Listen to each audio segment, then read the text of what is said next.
it do? What it do? Hello, y'all. Can you turn my mic up? Can you turn my mic up? Because Diva Danielle is in the building. I know you guys have been saying where she's been. Been on a little hiatus, but I'm coming with the new, the fresh, just bringing it to you live and direct. But it's going to be called the dynamic perspective because we all got different perspectives in the way we see things happening in the world, how we relate to other relationships and people. So I said, why not be dynamic and let's see what everybody's perspective is, right?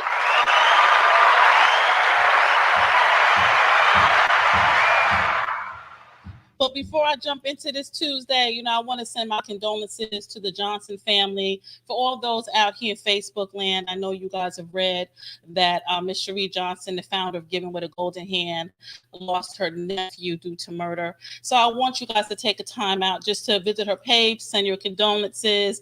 They're in the process of putting together GoFundMe to send her nephew off with the proper burial. And, it's only right for me to send my sincerest condolences to the family. Not only is she a sister, but we also went into a joint venture together. Being out here in the community, bringing our nonprofits together. So please, everyone, take a moment just to love on your loved ones. Send your condolences to Miss Cherie Johnson, the founder of Giving with a Golden Hand. And if you can donate to the GoFundMe, please look at her page for the GoFundMe information. Blessings and peace to you, Miss Johnson. Now, let's get into what's going on. What's happening with the diva? Y'all ready for this news? Turn your mic up. Let me tell you what's getting ready to go down. So on July 9th, I'm having my annual emotional baggage workshop. If you missed the first one last year, it was on point. Everyone left there with a seed to grow on and something to talk about and resources to implement in their daily lives. So that's happening again July 9th. We ready. So come on with it. It's like being in Vegas. What happens in Vegas stays in Vegas. But we definitely want you to come down and learn how to deal with your emotional baggage in your personal as well as professional lives, because those things carry weight. Regardless of it being a luggage, a Gucci bag, a rucksack, we carry emotional baggage and it affects the way we move and it aligns our spirits wrong. So I hope you sign up for this free event on July 9th. Then the other event, brand new for the Dynamic Divas, is a girls' day party. Yes, a girls' day party. This event is for young ladies between the age of 10 to 17. It is going to talk about all of the things and challenges that affect our young ladies before they move into adulthood. So we're going to be talking about disconnecting from social media, being able to understand life skills, putting yourself in the best way to promote your brand, resources for vocational as well as formal college, and things that you need to talk about so that you can be relatable as well as organically yourself when you're dealing with people, whether it be at school, your friend circles, your church family, whoever or wherever they are. But we want to put you in the place that you feel that you are safe and encouraged. And most importantly, leave the workshop inspired. We're going to have several speakers. There's going to be a lot of interaction going on. So it's going to be a lot of fun. So save the date for that free event too, which is on July 23rd. Yes. So, your girl's been busy. I've been definitely trying to find a way to reinvent what it is that we call nonprofit. And that is just the operative word there, nonprofit. What we do is not only because we want to extend our purposeful passion in the community, but we also want to leave a legacy for those that are going through whatever traumas or challenges that they may have. This is not charity in the sense that we are trying to embarrass someone because he or she is not in position where they need to be, but it's just to show them it takes a community to often raise a family. And our nonprofits are communities that come together to help raise our communities and our families. So please look to volunteer not only with the Dynamic Divas, but any other nonprofit that may be available for you to do some volunteer work, because sometimes your time makes the greatest difference before just giving a donation.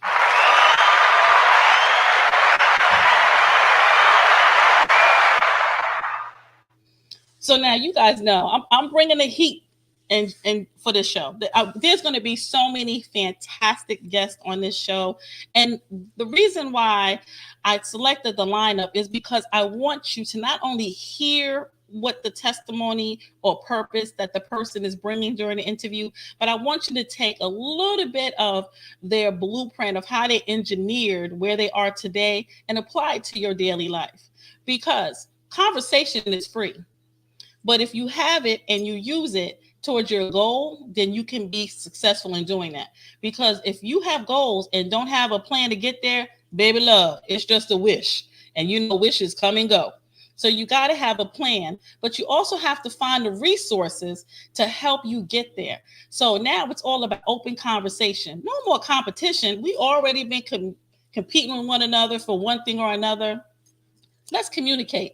Let's learn to like ourselves so that other people will learn to like us as well. How about that?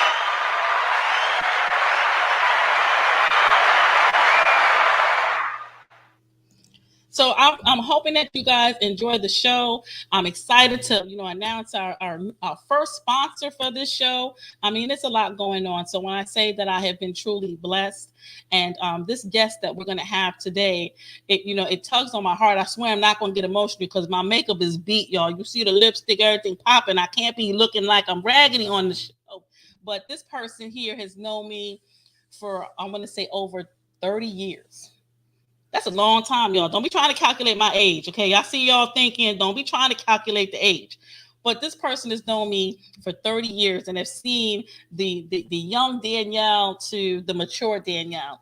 But his experiences alone will make you understand the importance by staying focused, driven, passionate, and once and foremost, never letting no one live in your head rent free. You heard me? Let me say it again. Never let anyone live in your head rent free.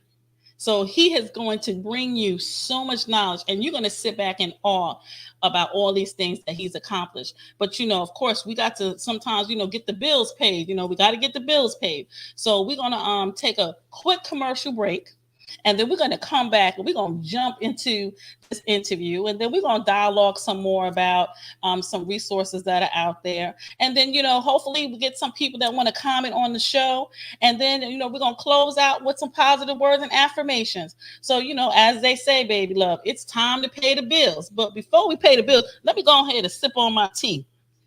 Because my sponsor from Allstate, Mr. Marcus George in the building, Allstate.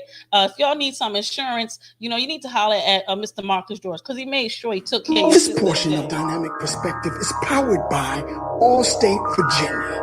As always, you are in good hands. See Marcus George, a licensed agent. Call him right now for a discount. Save lots of money. Get your quote right now. He will definitely help you out. Call him now, 757-972-6249. Again, 757-972-6249. Allstate, you are in good hands with Marcus George.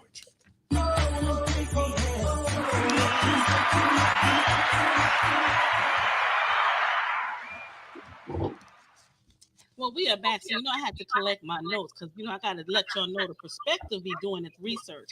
But you guys that are sitting out there in Facebook land, please join me in welcoming the most incredible, awesome, motivating, inspiring Mr. Terry Mora. Help me welcome my guest, y'all. Yes.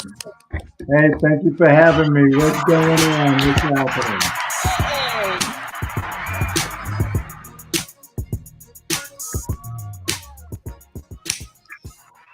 For a minute here, Tara's going to go back to the land quarters, but we're going to talk about that, baby. Oh, yeah. We definitely got to talk about the land quarters.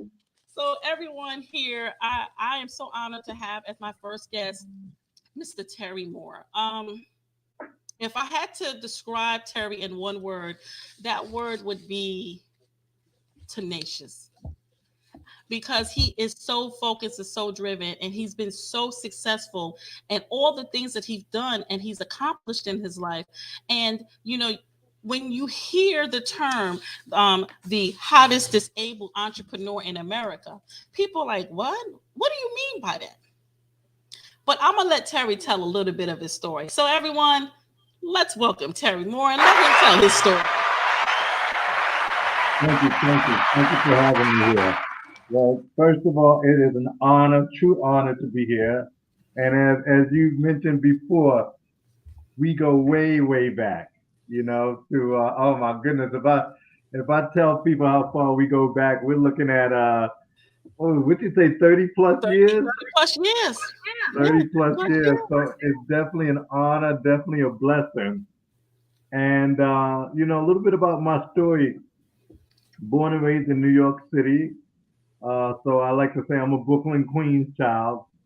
And really, started an amazing career in the music industry. And it was a blessing that one night I was watching Prince perform on the American Music Awards.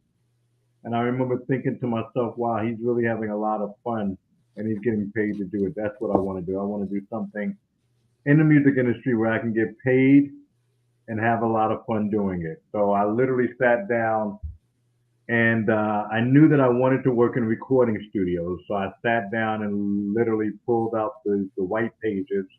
We no longer really have the white pages anymore, but it was Not no more. Don't book tell your about age. this Man. Don't tell your thick. age. Like, like this thick, this thick. And I went through it and called every recording studio that I could find and say, hey, listen, I want to work for free. And, 99% of them hung up on me.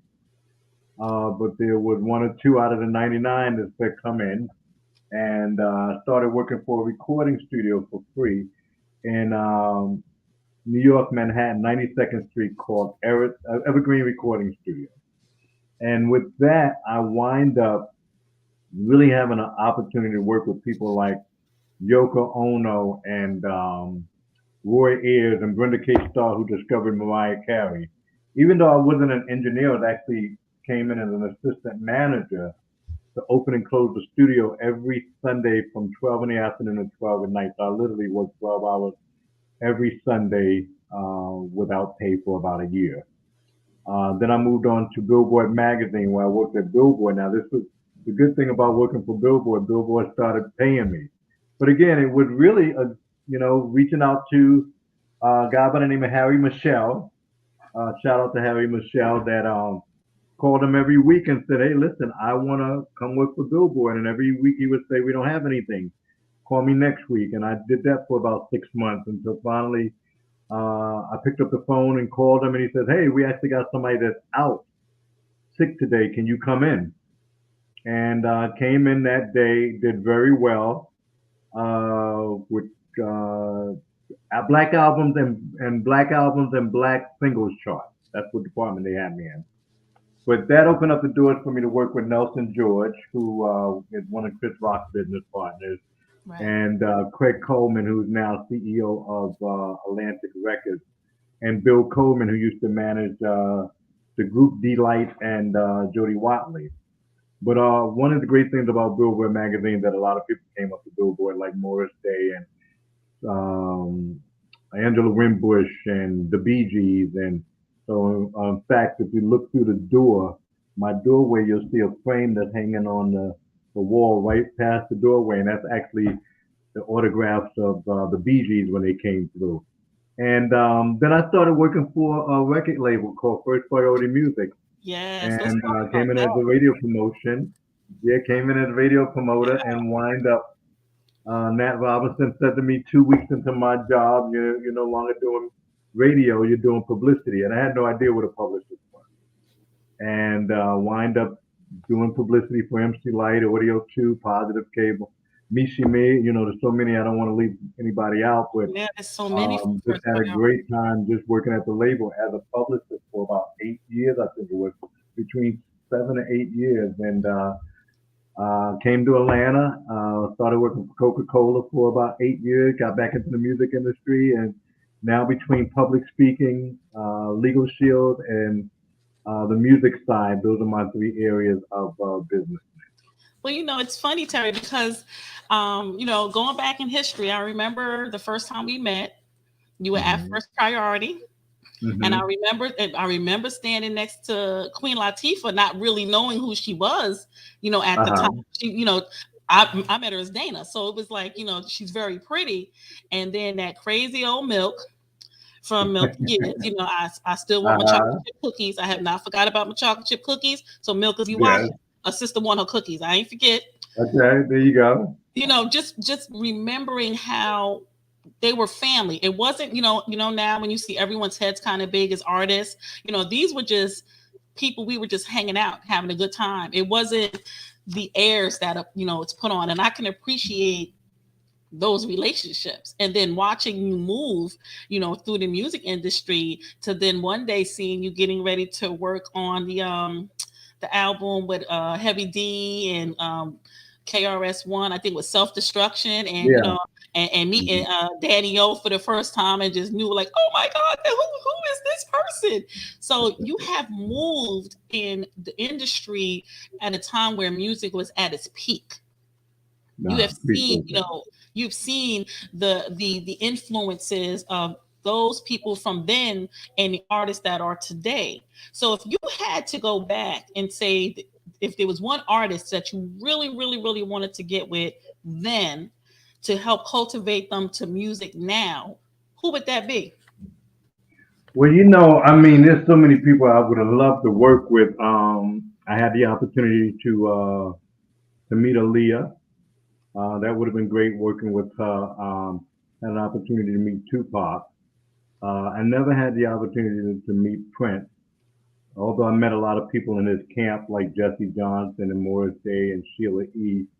In fact, the guy that mentored me, Pepe Willie, was actually one of the guys that actually discovered Prince back in the early days, and he was my mentor. Although I've never met, which is the craziest thing, I've never met personally Pepe Willie, but he used to mentor me over the phone for hours. Just, you know, any questions I had about the music industry, I was able to call him up, and he would, you know, stay on the phone with me and just tell me. And to this day, I've never met him except seeing him on social media, and that's the only time we've actually met. But you know, I would have loved to work with Prince, although I know I wouldn't have been able to do anything to help cultivate his career. But it would have been cool to just to be in the same room with him. You know, it's just, you know, it's so amazing to think how that music during that time, especially for us, you know, growing up, because the same artists you were working with, we were hearing them at the clubs. So it was like, you could, you know, pinpoint that album, be like, oh, I know that record, or I know that. But even the causes that came out of that music, the self-destruction cause alone brought enough national attention to what was going on with gun violence, which happens to be the biggest issue that's going on right now today is gun violence. So you look at that album then to where you are now, and it's like, wow, the message is still pertinent from that album to now. Yeah, you know, I always say that we are destined to go in circles. You know, we unfortunately are a society. When I say society, I mean all colors, all genders, all races. You know, what we're seeing today is no different than what we saw in the 70s and the 80s when it was gun violence. And, you know, unfortunately and sadly enough that, you know, people like Heavy D who champion that cause, you know, even though that they passed on, we're still having those issues that they fought so hard to be a part of to change. And we're still dealing with that. It's just, you know, so unfortunate, but your career has always taken you somewhere where there's a message or a lesson, you know, to be learned, you know. And working with Luther Vandross, you know, it was just about, you know, self-love and loving yourself, or just the energy of being in love. You know, he brought that to the table. Even with Mariah Carey in that time, you know, she talked about just being free, you know, and loving what you do. So you've had the experiences in the music industry doing that. Is there anything about the industry you would change? Yeah, you know, the industry has changed a lot. The industry is really focused on, you know, and I understand that the money. When I was coming through the industry in the late '80s, it was more so about family. Mm-hmm. Latifah, Puffy, Milk, Light, Audio 2, Giz, all of those were families. I don't really and see it as much as I used to, and I'm not behind the scenes as much as I used to be, but I do hear from a lot of people that are still behind the scenes and still involved in the industry 100% more than I am now. It's become so commercialized, um, that it's really more so about the money than it is about family per se. And That's I right. don't see that happening as it used to. That's right. So just to switch gears for a minute, so you're not completely in the industry like you used to, and you prefer, I guess, the music of the 80s and the 90s versus what's going on today. But you've taken that energy now to start teaching about the music. So tell us Yeah, and about yeah, you, at 57 years old, it's kind of, somebody was asking me the other day, like, would you go back on the road? I'm like, unless it's a Beyonce or a Drake, and you better call I'm me. You like, heard said, what I tell me, yeah, to call me, because I can't be on the road at 57. My knees, my body, from city to city, I can't do that. I'm not going to the club at 2 o'clock in the morning, for the next artist, trying to check out who the hot new artist is, because I'm not working with labels or anything on that level. I'm just doing more music business consulting. But I really love a lot of the new generation that's coming out. I love Ari Lennox. I love Amalu. I was listening to a lot of her stuff all day today. okay. I'm a big fan of Lucky Day. So the new generation, they're really killing it. And Yeah. yeah, definitely really killing it. And so, I'm excited about what's happening with the music as far as moving forward. Yeah. Okay. Well, I have a question from someone who's watching. This is from Mark Sanders. His question is, from a pioneer standpoint, are you satisfied with the way music and artists are evolving, and even with the invention of the trap, screw, and drill? Yeah, and when it comes to trap, screw, and drill, I'm not really a fan of that type of that genre of music. More so, I really love what Janae Aiko. I hope I'm pronouncing her first name right. Janae Yes. Aiko was doing. I love what Doja Cat does. I listen to a lot of her stuff. Um, and I still bounce back and forth between the old stuff. My playlist has everybody from French songs. I'm listening to French music because Mhm. the French artists are killing it overseas. To listening to who was on my playlist the other day that I was listening to, but really just like not Lucky Day, but I was also Summer Walker. I Okay. listen to a lot of her stuff. She's killing it. And what I love about the young artists for the most part, they're not looking for labels. They're doing a lot of the stuff independently. Mhm. They're putting stuff out themselves. They're killing it on the streaming services like Spotify and Pandora for the most part. Some artists are still signing labels, but still signing label deals. But yeah, I love what like Black is doing and Jesse Reyes. So I'm listening to a lot of that stuff on my playlist. Okay. Okay. So tell us about this business consultant program that you started online for those that want to get out there and learn the business. Well, about 10, more than 10, 15 years ago, I created first it started out as a membership site called learnthemusicbusiness.com. And it was basically, I got together a bunch of people from the industry, put them in a room, one by one, and said, give advice about the music industry. It was publicists, it was photographers, it was entertainment attorneys like Kendall Minter and Diana Lynch.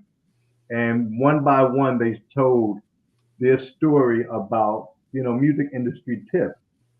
And I did the membership site for a while. In fact, MC Light was actually my business partner at the beginning because I remember calling up one day and saying, "Yo, Light, I got an idea and I want to interview for this project I'm working on." And she said, "Well, what's the project?" And I said, "Well, called Learn the Music Business."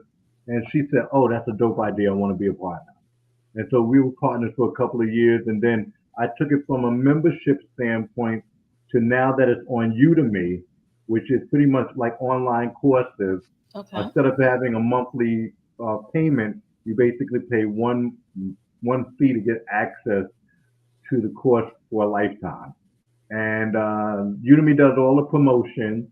We split the percentages, and have about maybe 300 and change members from around the world, which is a blessing. And then I also do music business consulting, where basically a lot of people in the industry really don't understand that this is a business. So I'm teaching them about marketing and branding and helping them set up their legal team. And a lot of them don't even have websites. You know, I talked to an artist the other day and said, "Hey, do you have a website?" He said, "Oh, I got a Facebook page." And I said, "Well, Facebook page is not your website because Facebook could go down just like MySpace went down, Mm-hmm. and you lose all of that contact that you built your online presence with. So it's great to have a Facebook page. It's also great to have a um, Instagram page, but at some point, you really, as soon as you become, I want to be an artist, you need to have your website up because you need Exactly. to start connecting those people to getting their mailing list, getting their email information, their phone number to send them text. Because God forbid you wake up in the morning and find out that Facebook is down. And it did go down one time last year, I think, or maybe early this year. Facebook, nobody could access it. Mm-hmm. And so that's got to be scary for someone that's been building their presence online for so many years. No, you're right about that. You're right about that. I have a question that just came in from the Swag Media Network. The question is, do you think some old school artists get more love overseas? Oh, absolutely, absolutely. Really? If especially if you are an R&B jazz artist, I definitely say go overseas. The United States doesn't really appreciate the jazz artists per se. I know a lot of people that are jazz artists. Bob Baldwin is one of them, and is a good friend of mine. But jazz, jazz doesn't get as much love. You think about it. Back in the '80s, there was jazz radio stations. Exactly. Yes, there was. Yes, now there's no more jazz radio stations. Fortunately, because of Spotify and Pandora, those jazz artists can now get on those platforms. Right. But there was a gap for many years when the jazz radio stations started disappearing. And before Pandora came along, there was that gap. And Mm-mm. so now, because artists are able to get their stuff on social media and also get it on Spotify and all those different platforms, they got a chance. But you know, when you're looking at London and Paris, they're looking at the United States like we're the creme de la creme. They're like, you know, you're an artist over from the United States. They love us. So, you know, I would definitely say to any artist, whether you're hip hop, whether you're jazz, whether you're R&B, pop, start building overseas. Start doing some shows overseas. So you telling me I need to change my career? Huh? Yes. I need to change my career. I need to become a singer. Oh, absolutely, absolutely, yes, Okay, so we could do a duet. I'm gonna think of something. Me. Y'all yes, heard it, y'all. I'm absolutely. about to start that career. um. So of course, knowing you for years, I know you have definitely won some gold records. We can see them, in the video. How many gold records do you have in your collection? I have four, but I am due two more. So the Okay. one behind me is actually one of them is Self Destruction, Okay. which is the one on the top. The one on the bottom is Sinead O'Connor for I think her second album. I do have one in the living room. It's for More Money soundtrack with Damon Wayne. And my son, actually, who's also into music and a producer, snatched the other More Money gold record. So I've got the platinum one. He's got the gold one. And then I'm also working on getting a Mary J. Blige platinum for Real Love because Mary J. Blige used Top Billin', the beat. Oh, that's right. She did. That's Hmm. right. She did. She Yeah. absolutely did. Yeah, as well as 50 Cent. Looking at 50 Cent for I don't know if it went gold. I think it did, but I get money. The 50 Cent song that he took from Milk. I get the Milky Gibbs. papers. Was it Yeah, this Milky song. Gibbs' sample? I get Yeah, money. Milk. Milk was actually in the video for with 50. I get the paper. I get the money, and then also Jay Z and Kanye Otis because they also use the sample from Top Billing as well. See, you guys, you heard the diva knows her music history. See, see. might want to call me for Jeopardy now, y'all. Might want to call me. So you also won a citation from the Urban League because of self-destruction. Yeah. How did that come about? So the Urban League reached out to you and just. I was looking around my room for it, but I forgot my mom has it. So I'm like, oh yeah, where's that at? Oh yeah, my mom has that one. It was just a blessing. I mean, working with Nelson George and KRS-One on that project, me and Carly was also involved with that. Was recognized by the Urban League as a project that they thought was instrumental in bringing awareness to the black-on-black violence that we see happening daily, and they blessed us with a citation. This is I need to take a picture of that citation and post it. Yes, I think you need to post that. But you've also done some other incredible things too. And just going over your bio, you was invited to the White House with President Obama. Tell us about that. Yeah. You know what, that was actually a fluke. So I mean, I can't act like. But I actually found this guy online who was the what's this guy? He was sort of like the head of the disability division for the White House at the time that Obama was in office. Okay. And I simply wrote him a letter, basically found his email address, sent him an email, and said, hey, if you ever do an event for the disability community, because I do have cerebral palsy, if you ever do an event for the disability community, I would love to help you put that together. I've got contact with the music industry and I can help bring some artists through like that. He never responded. That's the crazy thing. He never responded. But about 2 months later, I did get an email from him and say, hey, we'd like to invite you to the re-signing of the Disability Act with President Obama. So it wound up working out better than me doing an event. Exactly. Actually, go to the White House, and that was cool. Well, I definitely applaud you for that, because the American Disability Act is something that we definitely need to take heed to, especially in lieu of everything that's going on with mental health and how that's affecting individuals. So I definitely applaud you for that, and keep up the good work, because I don't think anybody would have ever known you had cerebral palsy unless they knew your backstory. That's true. Thank you. So now I have another question from Mark Sanders, and he has here, I remember they said music is a sign of the time. I listen to daytime mainstream radio, and it seems like women are objects of pleasure and losing respect from young men, money over education. How do you think we can change that perspective? There's a lot of things that can go on. I see it happen. Well, I'll tell you what I would love to see come back is, I'm 57. So when I was growing up, listening to R&B music per se, the R&B songs were really based on chivalry, being romantic, Luther Vandross and the Main Ingredients and the Delphonics. Those guys were singing about love. They were singing about how to treat a woman. They were really into, can I open up the door for you? Can I cook you dinner? Can I buy you flowers? And so they really, in those times, they put women on a pedestal. Exactly. And I would love to see more of that come back, more of those type of music. I know we have some R&B artists that are still doing it. Some of the old school artists are still out there, like Keith Washington and other artists, but it's not really mainstream. Unfortunately, with social media and with radio, per se, radio has sort of, what's the word looking for? They used to have a lot of independent radio stations all over the country. True. That were owned by different people. So WBLS in New York was owned by Percy Sutton and a couple other people. And Percy Sutton used to be Malcolm X's attorney.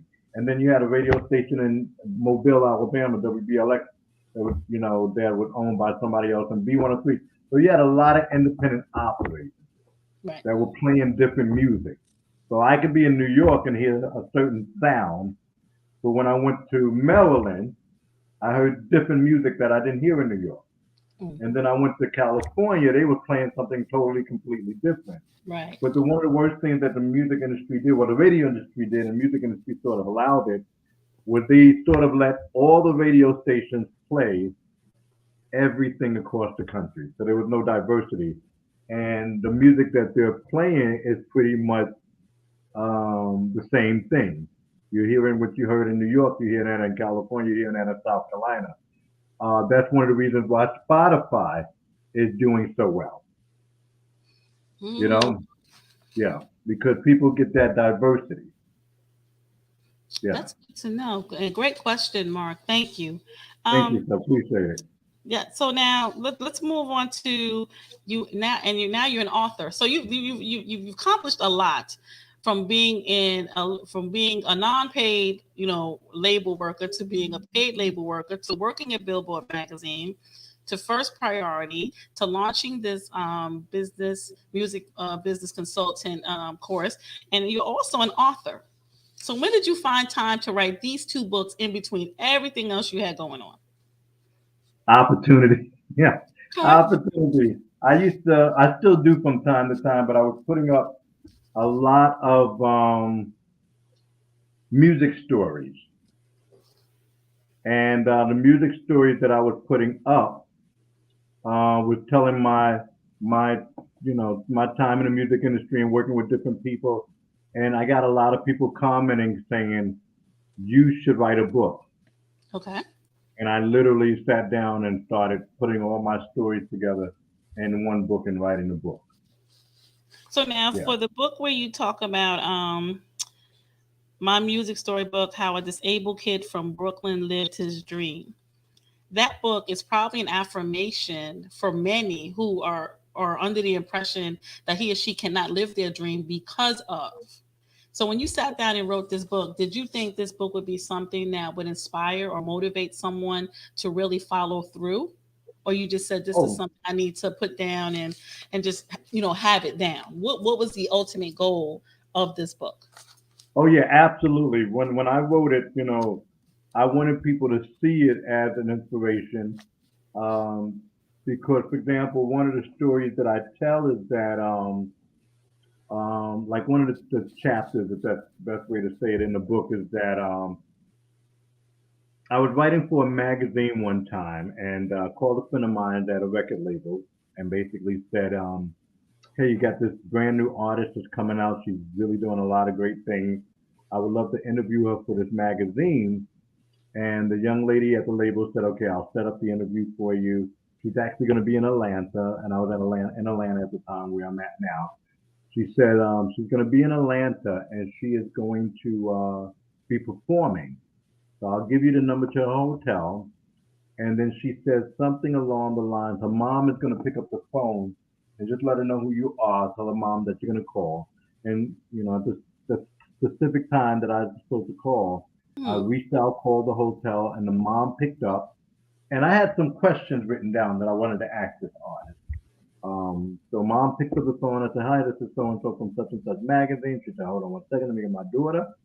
And we started talking, and it started out very like professional and, oh, how you doing? I'd like to, ask you some questions and, give me some background. But it wind up turning from professional to friendly, and if I even can say family, because Okay. within an hour, we were laughing and joking on the phone. I had stopped taking notes. She said to me, uh, well, you should come to the show tonight and hang out with me. And I said, oh, wow, that'd be great. And once we hung up, she said, okay, great. I'll see you at the show. And, okay, great. Sounds good. And I hung up the phone and looked down at my notepad. I was like, wow, I hadn't written anything, so I can't turn this in. And, but later on that night, I got lazy, keep it real, and said, you know what? I'm just going to go home and I'll see her another time. And as I always tell people, another time never came because it was Aaliyah. And Wow. so those are the type of stories that I tell in the book. So me meeting Aaliyah and meeting Tupac and hanging out with Will Smith and different people. And I put it in a story format that people can read, and then at the end of the story, it'll say who I'm talking about. 'Cause once I'm telling the story, I don't tell you exactly who I'm talking about until we get to the end. That is that is that is real dope. That is so. I'm just so I'm in awe.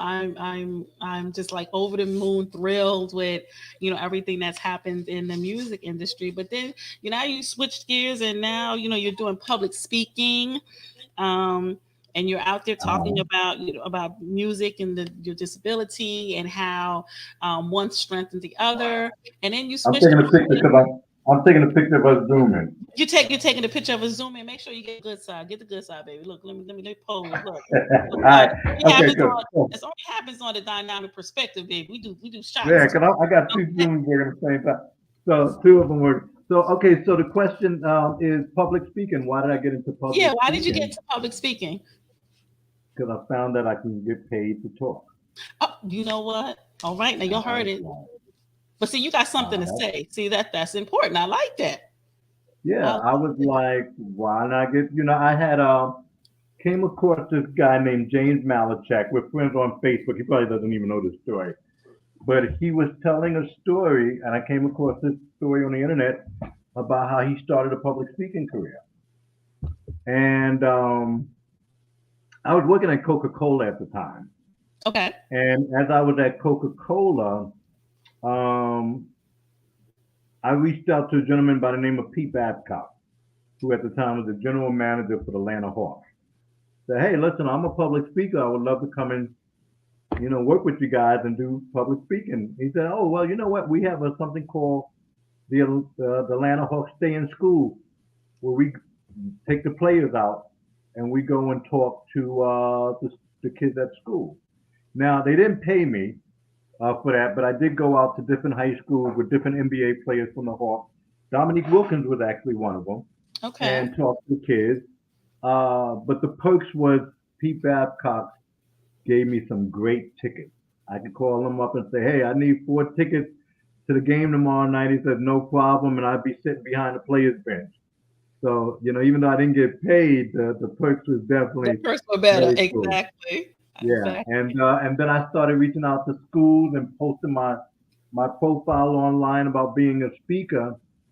And what was cool was that people started reaching out to me and say, "Hey, we'd love to have you come and speak at our school."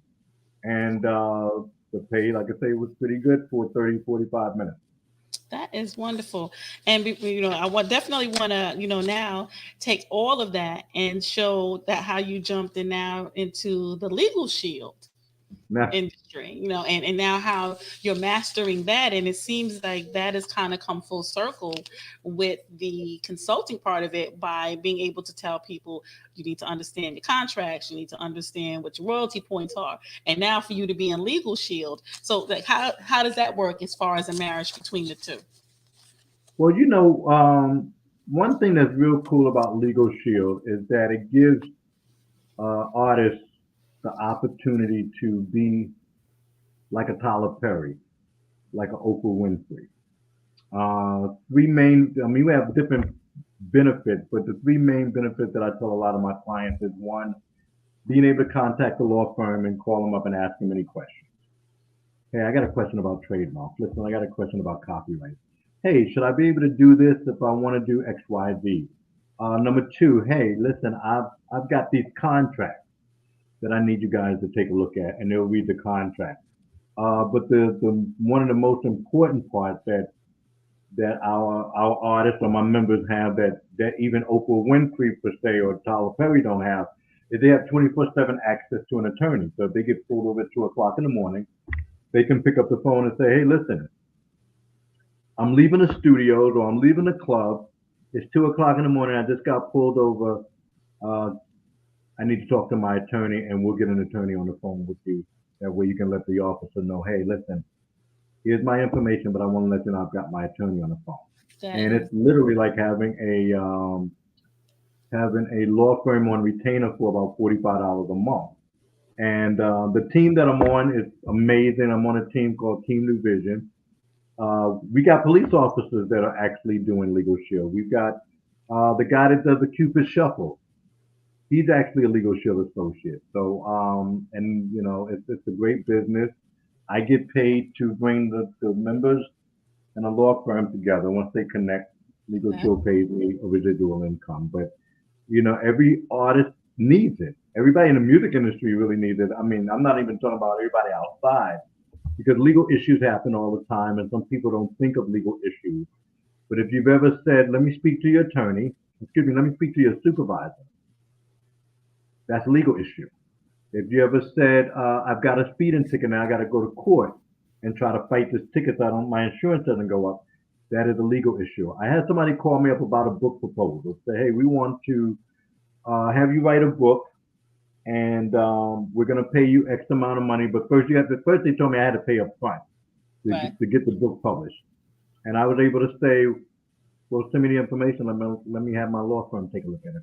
It was very empowering. That's Yeah. very empowering. I have one more question, and then I'll definitely want you to give out all your information where people can find you. So Mark Sanders has asked again, how do you feel about blockchains for an artist? You know what? I'll be honest with you. I don't know a lot too much about blockchain. I'm familiar with what it is, but I'm not too familiar with it in regards to if an artist should get involved with it. I'm just starting to really do some more studying, like for example, on NFTs and stuff. But my feeling for most artists, and this is maybe a sidebar instead of actually answering the question, but for most artists, one thing that hasn't changed about the game is marketing. I was Right. watching a podcast the other day where the guy said, if you market well, selling is unnecessary. So if you market well, selling is unnecessary. And being an artist, really, you have the platform to really market your music. That's true. Um, this is the thing, though, you have to understand as an artist. Unless you're a Drake or a Jay Z, making music is not going to make you money anymore. I shouldn't say that to the extent. Um, record sales is not going to make you any money anymore. Right. Okay, because we're no longer buying records. Everybody is streaming. Streaming. Hmm. If you get on Spotify, it's something crazy like something I can't remember offhand, but it's something like you got to do 1,000 streams for a couple of bucks. So if you're an independent artist trying to get people to stream your music, it's really hard to do that. What you want to do is you want to make music that is going to get you other platforms. Hmm. For example, movie soundtracks, commercials, Hmm. publishing. Make a song that Jay Z samples, and make Hmm. one of and this is really no different. If you look at Stevie Wonder, who is one of the greatest songwriters of all time, Stevie Wonder never has to work a day in his life because he wrote all his music and he's living off the residuals. Exactly. The Temptations, on the other hand, did not write any of their music, and that's why they're Yeah. still out there So performing. education is definitely important. And with that note, so now Terry, drop where everybody can find you, especially if they want to get into these courses before we have to, end the show. So tell everybody where they can find you. Cool. They can reach me at terrymoore.com or go to my legal website, which is TMOORER.com. Or they can actually just reach out to me on my cell, 470 27. Oh, I can remember my own number. 470 296 8584. 470 296 8584. Well, I hope you guys all have paid attention to my first guest on the Dynamic Perspective. This is, it's like a homecoming for us. We haven't seen each other in so many years, but we're going to change that. We're going to make it happen this year for sure. All you guys out there, if you need to learn anything about Legal Shield, want to learn some extra income with Legal Shield, learn some more about the music industry through these courses, the person you want to talk to is Mr. Terry Moore. I want everyone out there to please, give a warm, thank you for Terry for being on this show. We love you. Thank you. And, Terry, I'll be calling you so we can, hook up some things. All right, cool. So let's make it happen. Now, you guys, before I get ready to cut out from a dynamic perspective, thank you so much for rocking with me today. It's always good to be in the building. Turn my mic up, baby. Turn my mic up. I'm coming through. I'm letting you know. It's all about understanding perspectives of other people from where they've been to where they're at and how they got there. About sharing the information, putting out the resources, and being organically yourselves. Understanding that life is only one step at a time. You cannot run the race without taking the steps first. You got to get into your work to be able to satisfy the needs of others, and you got to like yourself so that someone else can like you. So this is your girl, Diva Danielle, on her way out. First episode of The Dynamic Perspective. See you next Tuesday where I bring this to Shana Karan, and we're going to get it popping again. Good night, y'all. Peace. Love y'all. Deuces. This portion of Dynamic Perspective is powered by Allstate Virginia. As always, you are in good hands. See Marcus George, a licensed agent. Call him right now for a discount. Save lots of money. Get your quote right now. He will definitely help you out. Call him now, 757-972-6249. Again, 757-972-6249. Allstate, you are in good hands with Marcus George.